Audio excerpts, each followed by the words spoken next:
What's going on, Washington Commanders Nation? It is Combine Week. NFL Draft Combine Week is officially here. So, you know, your boy had to come back and hit y'all with another Washington Commanders mock draft. Today, we're going with a 5-round Washington Commanders mock draft. We're making a bunch of picks. Washington does not have your normal amount of draft picks. So, you hear 5 rounds, it's more than 5 players. I'm absolutely excited to jump into another mock draft. Opinions will change 1,000 times before the draft, and I'm going to try to mix it up, add some versatility, and change things up each time I do a mock draft. Because what is the exact point of doing the same shit on every mock draft? You're supposed to have fun with it. Draft season is fun, especially when you need a quarterback and you have a laundry list of needs throughout your roster when your team is in a retooling, rebuilding, and recalibrating mindset going into this new era of Washington football. But as we sit a day before the NFL Draft Combine begins and 3 days before the on-field activities begin, the news coming out of Indy to start the week: Jayden Daniels and Caleb Williams will not be throwing at the Combine, and I absolutely understand it on both sides. To be perfectly honest, if I was a quarterback or a prospect projected to go in the top 3 to 5 of the draft, I'm not going to be participating in the Underwear Olympics. You've seen my tape. You can see me at my pro day. I will come and interview, shake hands, meet people, show you my athletic intelligence, show you what I could do on the whiteboard and in a playbook, and how I can regurgitate what you tell me back to you. But as far as on-field shit, yeah, I wouldn't do it. But I'm holding out hope that Drake May stands on business and actually does throw against the Michael Penixes, the McCaffreys, the McCarthys, and the Bo Nixes of the world. I would love to see May say, you know what, those guys aren't throwing. I'm going to throw, and I'm going to show you how I'm on a completely different planet as the rest of the 2024 NFL draft class. But I'm very curious to see how that plays out. But with today's mock draft, mock draft 1.0, we went with Drake May at the top of the draft. Washington has 2 options at that second pick, given the consensus that Caleb Williams will be going number 1 to the Chicago Bears. And to switch things up a little bit today, we are going with the other guy that Washington is linked to with the second overall pick in the draft. Washington is going with the better today option, the let's get this ship rolling a little bit faster, a guy who may require less development.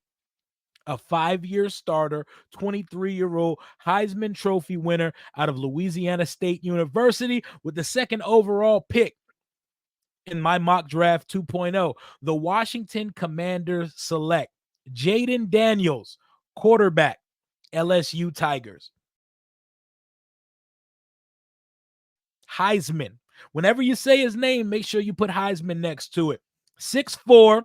They have him listed at 210. I will believe that when I see it. And when it comes down to the combine this week in Indy, the main thing Jayden Daniels wants to check off boxes for the NFL is his weight. So I imagine that they've been loading the protein and the carbs on this boy, and he's going to come into the combine between 210 and 215, because that's a grown man NFL body. He's still going to be built like an Instagram model when you see his body in uniform, but that can ease the minds of NFL front offices, brasses, and coaching staffs alike. He comes in there at a normal nigga weight for professional quarterback. 210, 215, something around the sort. He's not coming in malnourished like Emmanuel Forbes size. And first thing that stands out about Jayden Daniels, you cannot ignore it. He has elite athleticism. He has an elite second gear when running the ball, and it looks different when that guy's running. Like, I promise you, off rip, he's going to be the second best rushing quarterback in the NFL. And I know there's guys like Justin Fields. I know there's guys like Josh Allen, but this guy's faster than both of those guys. Lamar's the only quarterback freakier than Jayden Daniels in the league. When that guy turns a corner and hits his second gear, he's gone. He's gone. He has crackhead runaway thief speed when he gets out in that open field. He picks his lanes right, but he's not just a one-trick pony. Although his legs are his number one weapon, he can beat you with his arm as well. He has above average arm. I would like to see exactly how strong that arm looks with the ball flying out of his hand. That's what I was going to be paying attention to. If he throws at the combine, I will be paying very close attention to his pro day. Now, the tape says it all. He can make all the throws, but in LSU's offense and with the two top 20 receivers he had, and with Brian Thomas Jr. and Malik Neighbors, he did not really have to fit the ball in tight windows. He did not have to make too many tough big boy NFL throws in that offense because guys were running ass naked open for the majority of his time playing quarterback there at LSU. But he helped them develop into what they become today. He's got better every season since his freshman year. But my biggest red flag on Jayden Daniels is two. It's a 1A and a 1B. One, my Robert Griffin PTSD of how he takes too many hits. He takes an insane amount of huge hits. I don't know if it's because he's built like a tree branch, so every time he gets tackled, it looks like some Looney Tune shit. But every time he gets tackled, it looks like a deer has been ran off the road. And that concerns me. Maybe it's the petite frame getting thrown around versus NFL bodies, or the fact that sometimes he just doesn't know how to get down and he wants to fight for that unnecessary 1 or 2 yards. I love the competitiveness. I love the fire. I love the wherewithal. And I also love he pops back up every time he gets his shit rocked. Every time he got lit up in college, he pops right back up immediately. I'm here. I'm still here, and I'm coming right back at you. Love that. So you can turn a negative into a positive. Other negative, the production over a 5-year period kind of worries me. It finished on a very high note. It finished as one of the statistically best seasons we've seen a quarterback have. It was very comparable to Joe Burrow's season, his final year in college. The only difference is he didn't have the playoffs to even pad his stats even more like Joe Burrow did. And in a tough SEC, LSU was never going to get that far. But I see a lot to Jayden Daniels' game that I like, but the production over 4 years, it does ring some alarms to me personally, because I'm looking at a guy whose his only season over 20 touchdown passes was his final season with 40 touchdowns to 4 interceptions. But before that, 17-3 TD to interception ratio, 10-10, 5-1, 17-2. That's not the firest 5-year resume. And as a guy who likes to pick on the fact that Bo Nix and Michael Penix are like 100 years old and have been in college since like 2010, Jayden Daniels been in college for a minute too. And it did not always look great. And to be perfectly honest, it's only looked great 1 year out of 5. So that's a bigger discussion point than people would like to give it when it comes to comparing Jayden Daniels and Drake Maye. Drake Maye's only started 2 years in college. He had a great season and he had a aight season. Jayden Daniels has had a lot of aight or lesser seasons and one fantastic, otherworldly, all-time great Heisman season. So I think that conversation's a lot closer than fans want to make it. I think Jayden Daniels is the better prospect right now. I think Drake Maye projects to be a better quarterback long term, but I would totally understand us taking Jayden Daniels with the second pick in the NFL draft, and that's what we are doing in my mock draft 2.0. We are taking Jayden Daniels with the second overall pick, and we're moving on to the second round, pick 36 overall. And Washington has a decision to make when it comes to their 2 tackles. Both of them could be cap casualties, but I don't want us making a move with Charles Leno until we are assured we have a true viable option protecting the blind side of my new investment franchise quarterback that we selected with the second overall pick, Jayden Daniels. So that's where we're going with the 36th pick in the NFL draft. And with that 36th pick, the Washington Commanders will be selecting Kingsley Suamataia, offensive tackle, BYU. former 5-star recruit, started at Oregon, got homesick, ended up going back to BYU where he grew up. I love the genetics. This is the cousin of one of the best tackles in the league right now, Penei Sewell, a guy who's trained him, mentored him, and taught him everything he knows about the position. You can't teach size. You can't teach instincts when it comes to tackle. This is a 6'6", 320 plus pound tackle. He's played the right side. He's played the left side. Only gave up 1 sack this year. He is a mammoth of a man, and he probably should slide somewhere in the first round. We don't feel like he should be on the board at this point. So at 36, we're sprinting the card to the podium for Kingsley Suamataia. Like I said, cousin of Penei Sewell, a top 7 offensive tackle in this league, was a top 5 pick the year he came out. This boy does it, man. He started on both sides of the ball, preseason all Big 12, 5-star recruit. According to his Draft Network profile, Kingsley is a very athletic offensive tackle with the size, length, and power to develop into a high-end blindside blocker, left tackle at the next level. His strengths: athleticism, power at the point of attack, and play temperament. Concerns: balance and hand placement. And that's why you bet on your staff, the staff that you hired. I know everybody hates Bobby Johnson, but he has to have some type of capability because he was not bad when he was over in Buffalo. The film analysis portion of the Draft Network profile on Kingsley says he's a high-end offensive tackle prospect who has consistently improved with each year he has played for the BYU Cougars. He was a former 5-star recruit, and it's easy to see why he was so highly regarded as a prep recruit. He originally enrolled at Oregon, but transferred after his freshman year back to his hometown team of BYU, where he is the team's current left tackle.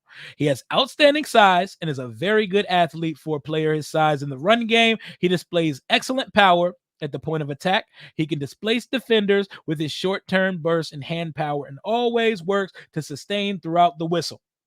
In the passing game, his athleticism and length make it very challenging for opposing defenders to win against him. He is explosive out of his pass sets, and he gets good depth.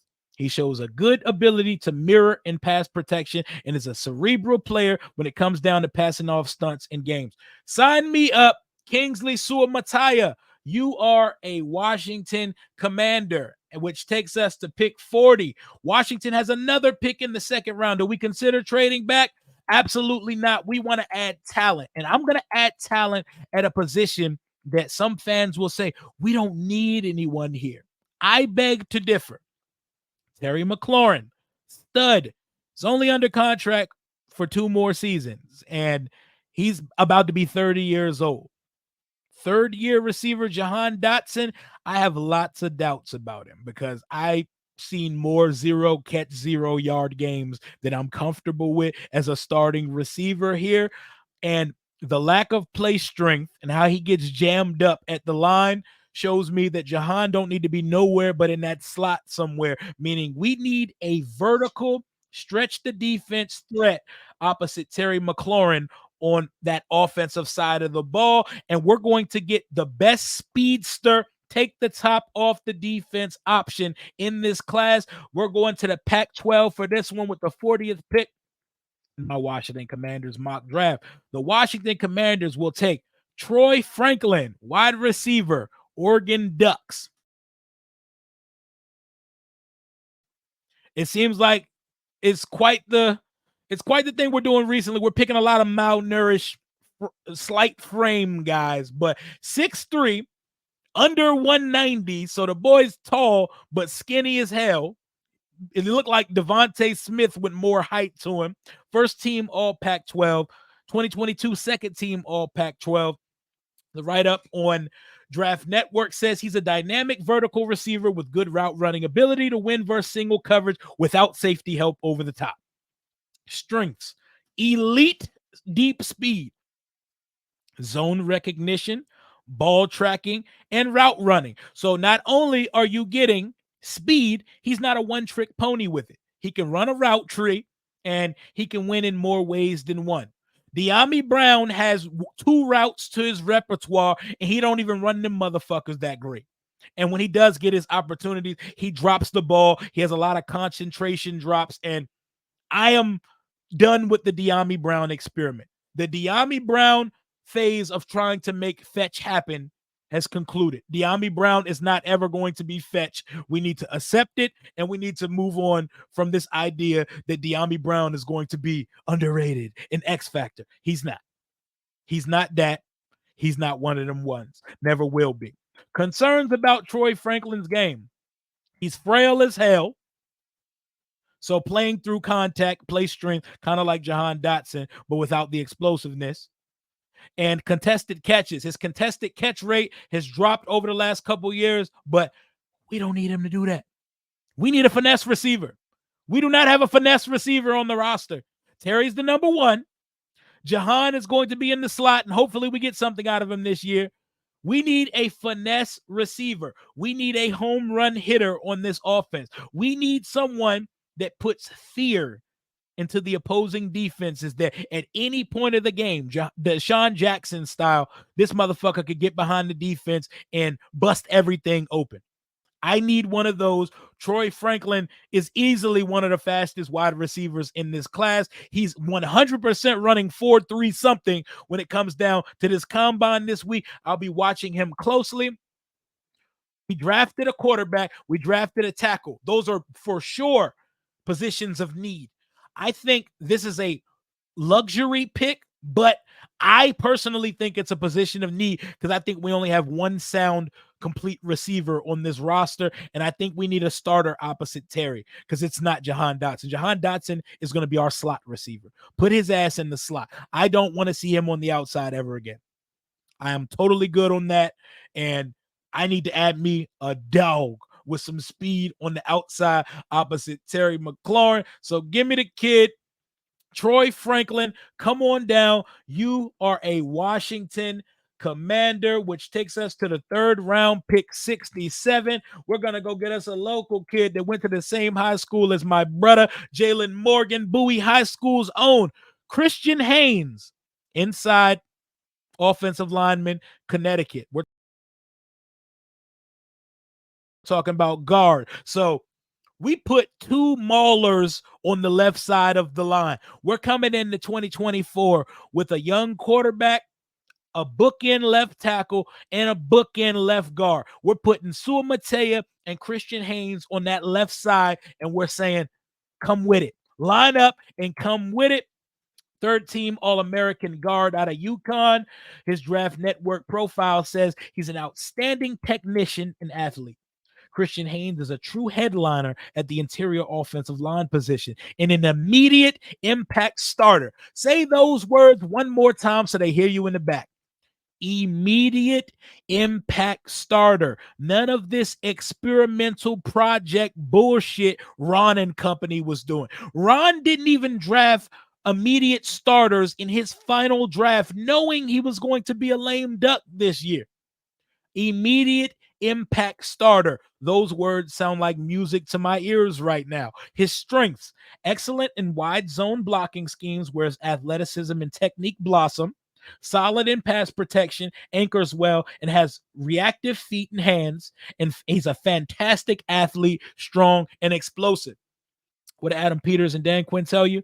We want physical and explosive players. What did Joe Witt tell you? We want violent players. Christian Haynes next to Kingsley Sua-Matea on the left side of Washington's line. Violent, physical, explosive, athletic freaks. Washington's line is already leaps and bounds better than it was the year before. I don't think Washington has to sit here and take a lineman in every round to fix the line in one season. I think they need to get blue chippers. They need to get high upside guys, and they need to get day one contributors. So in our first four picks, Washington has a starting left tackle and a starting left guard. They say his size concern limits his versatilities, and his length could hinder his pass protection at the next level. He's good enough. He's good enough right now to come in and start immediately. We went through a whole season with a calfless man named Sadiq Charles and Chris Paul doing his best, but as best as you're going to get from a 7th round pick who has no business starting in this league.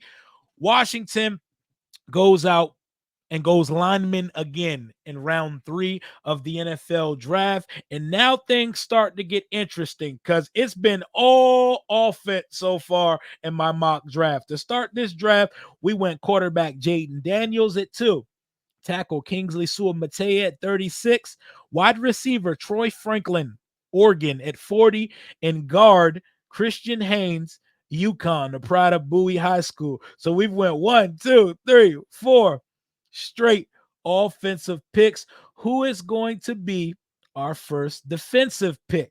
And at pick 100, we're going back to the Pac-12. We're going back to the Oregon Ducks program. We are taking a Dan Quinn profile as cornerback. Kyrie Jackson, cornerback, Oregon Ducks.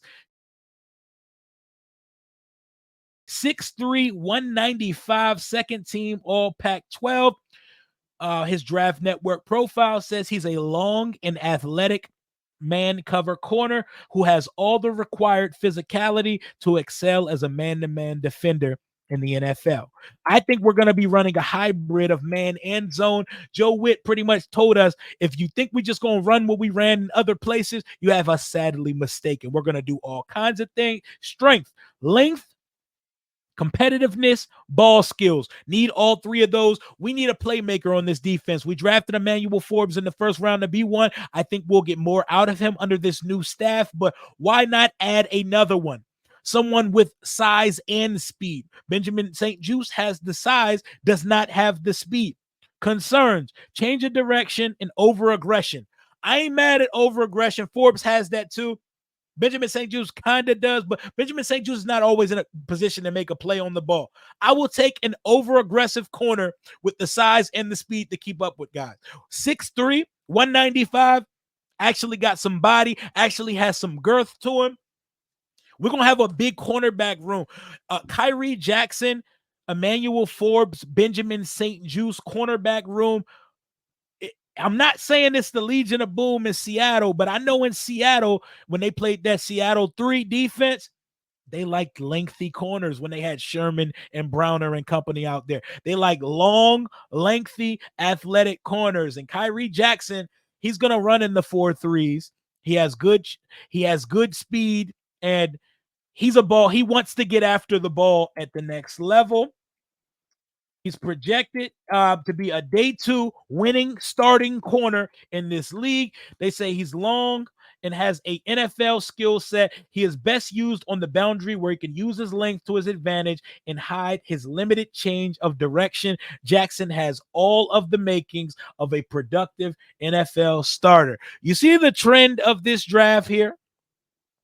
Do you see the trend of this draft? The trend in this draft here is that we're drafting starters, projected starters, no projects, none of that shit.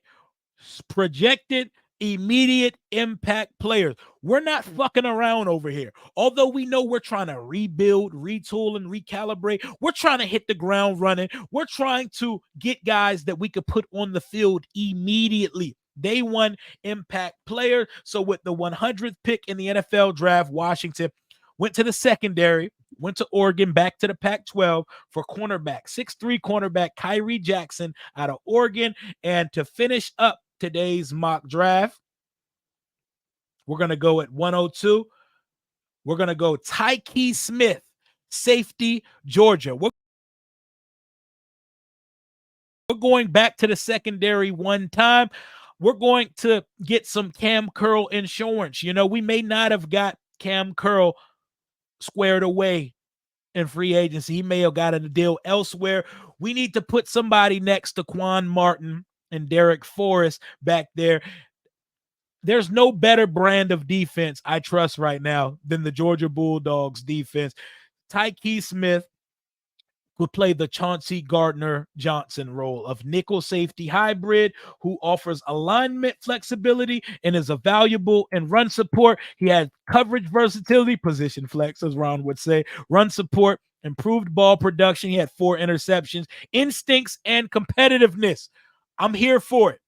I'm here for downhill player, reliable in coverage, and he's a day 3 developmental guy, but he's a guy that you can work with, and I trust Joe Witt and Dan Quinn to get all of the ability out of this guy. Quan Martin started to show us some stuff late, so give me the safety duo of Quan Martin and Tyke Smith. Pair them up with a secondary of Kyrie Jackson, Emmanuel Forbes, and Benjamin St-Juste. We're letting Cam Curl and Kendall Fuller walk in this, and we're going all young boy everything. No NBA. We're going all young boy on the defensive side. Young dogs, guys that have not been taught enough bad habits that they can't break yet. We're going all upside athleticism, and guys that would not be overwhelmed if you throw them on that field right away. So to summarize Washington's 5 rounds of my 5-round mock draft. At 2, Washington selected quarterback Jaden Daniels, LSU. At 36, tackle BYU Kingsley Sewell-Mattia. At 40, Troy Franklin, wide receiver Oregon Ducks.